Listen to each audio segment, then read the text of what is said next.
کبھی بھی کسی کے ساتھ تلخ لہجہ نہ اپناؤ، کیونکہ کلہاڑی تو بھول جاتی ہے مگر درخت کو یاد رہتا ہے۔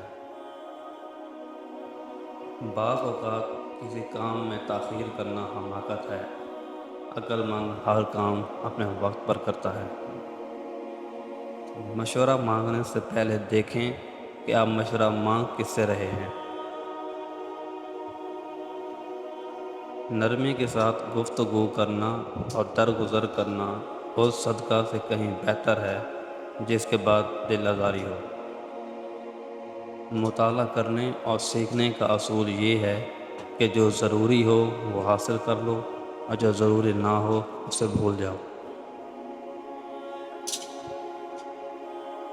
ہمارے زوال کی سب سے بڑی وجہ یہ بھی ہے کہ اوپر سے لے کر نیچے تک ہر بندہ حصے کی بے ایمانی پوری ایمانداری سے کر رہا ہے۔ چلتے ہوئے عورت اگر گردن اوپر اور کبھی نیچے کر رہی ہو تو سمجھ جاؤ وہ عورت قابل بھروسہ ہے۔